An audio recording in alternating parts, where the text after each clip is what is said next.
Kenapa Reno murung ya? Sepertinya ada masalah. Duh, jadi gak tega kalau lihat dia kayak gini. Aku ingin ngajak dia bicara. Siapa tahu bisa membantu. Paling gak jadi tempat curhat. Tapi salah gak ya kalau aku ngajak bicara dia? Reno, selamat pagi. Pagi Nadine. Ada apa? Enggak, aku kesini karena lihat kamu mukanya sesedih aja. Kalau kamu pingin teman curhat, aku bisa kok temani kamu. Oh, makasih ya kamu udah mau perhatian sama aku. Emang ngomong-ngomong kamu lagi nggak sibuk? Enggak, aku udah selesai tugas aku kok. Baru saja aku menyelesaikan tugas aku. Baiklah Nadine. Sebenarnya aku mau minta pendapat kamu. Aku udah berusaha untuk mikirin masalah ini Nadine. Masalah apa ya? Aku ingin menceraikan Amara.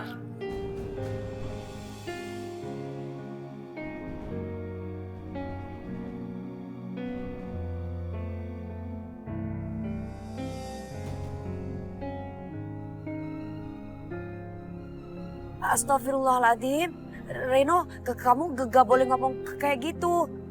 Dalam agama memang diperbolehkan bercerai, tapi itu tidak baik. Justru karena anak itu Nadine.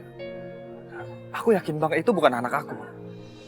Reno, aku tuh tahu ya, kamu menikah memang tidak berdasarkan cinta. Tapi kamu gak boleh bercerai sama dia. Keputusan itu tidak benar, Reno. Kamu tetap harus bisa menghargai Amara.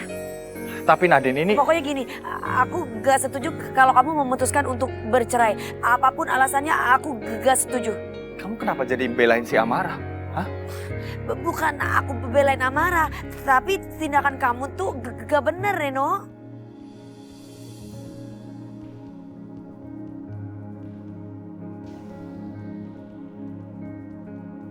Ternyata Nadine gak setuju kalau Reno nyerahin gue. Itu artinya Nadine ada di pihak gue. Dan gue bakal minta Nadine supaya ngebujuk Reno. Dan Reno mau menerima kehamilan gue.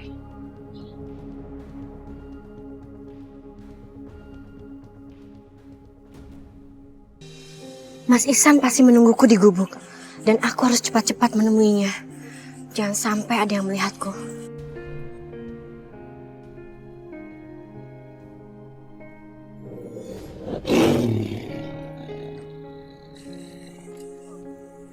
Salam sejahtera Gusti Prabu. Akhirnya aku bisa menemukanmu. Aku sarankan, kamu harus menjauh dari Ihsan.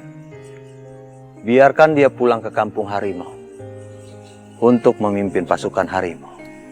Karena tanpa Ihsan, mereka semua akan berebut kekuasaan.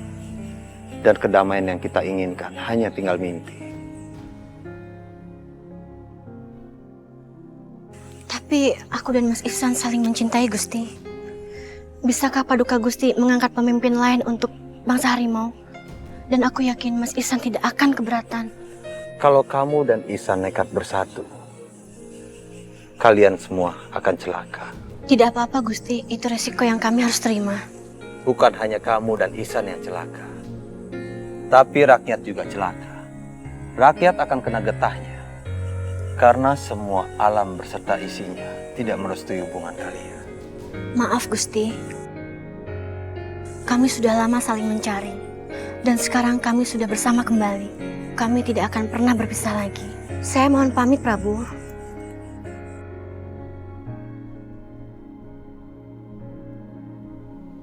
Mau kemana kamu, Blor? Kamu tidak bisa lari dariku, Nyi Blor.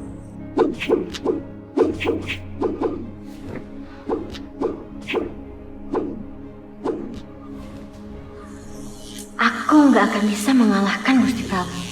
Ilmunya terlalu tinggi, nggak sebanding denganku. Aku harus pergi dari sini.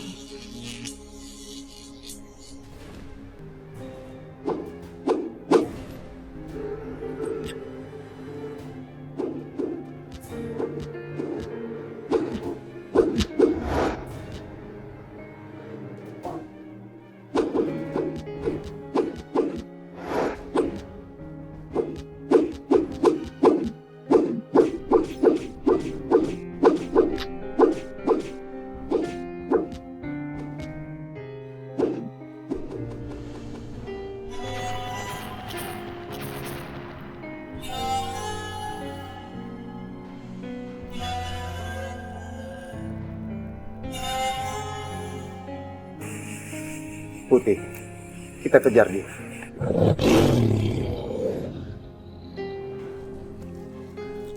Aku harus cepat pergi ke gubuk itu sebelum Gusti Prabu melihat aku. Gusti Prabu Siliwangi nggak boleh terlalu dekat dengan gubuk.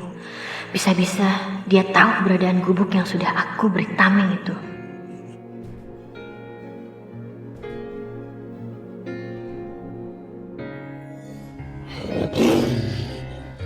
Kemana dia?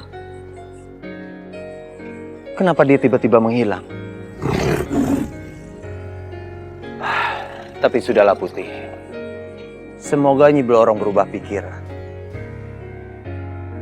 Ayo kita tinggalkan tempat ini.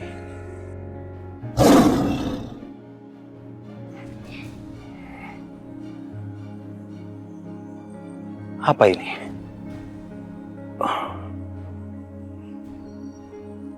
Ternyata ada dinding gaib.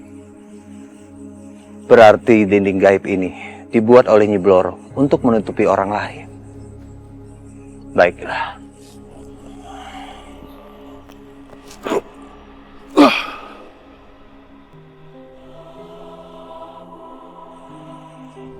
Pantas saja Nyi Blorong hilang di sini.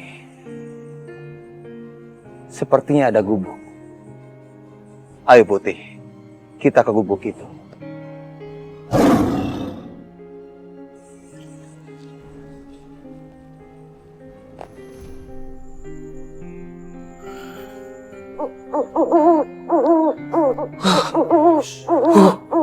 Ada apa nih? Kenapa suasana jadi menyeramkan seperti ini?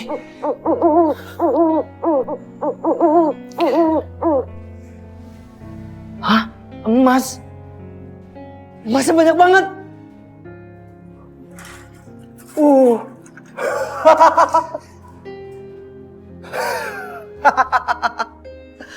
Emas.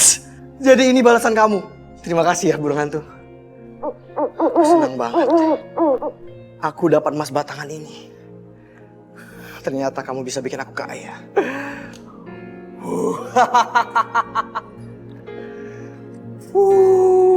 Emas.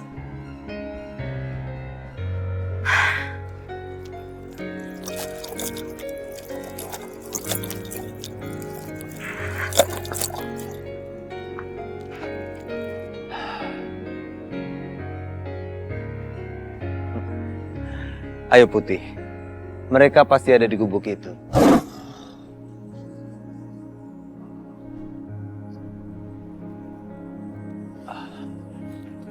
Nyi Blorong.